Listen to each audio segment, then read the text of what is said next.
In order to use published price lists as a basis for reasonableness, it's required that we show the published price list represents prices that others have paid.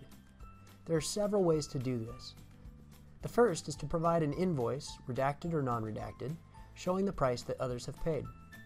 The second is to show that this item is purchased directly from a catalog or website at the price shown.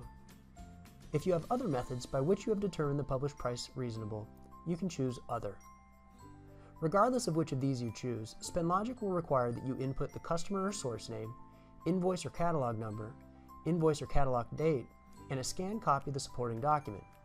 Scrolling further down, you're required to input the quantity of either the invoice or catalog, price per unit, and the delivery date. Each of these elements is used in later steps to correct for escalation, quantity, and complexity. You'll see a question regarding whether or not it's customary to receive rebates on this item. Think of this question as if you're buying a car. The published price list shows the price of the car at $20,000, but nearly all people that purchase cars expect to pay something less than the listed price. Applying this rationale to the item you're buying, you can answer the questions on this screen. For example purposes, I'm going to indicate that we have a recent invoice, and that invoice was received from customer Acme Co. The invoice number is ABC123, and the date was 1/1/2016.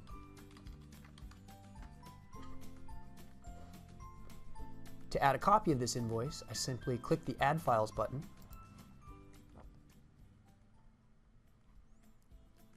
The quantity on the invoice that the other customer had purchased was 25, and they did so at a price per unit of $550 per unit, and they were delivered in 2016. In this case, rebates are not customary, so I click the Rebates are not customary radio button.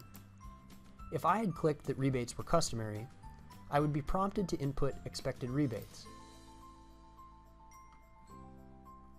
SpendLogic then asks if this expected rebate is included in the basis price entered above, or whether it needs to be applied after the fact.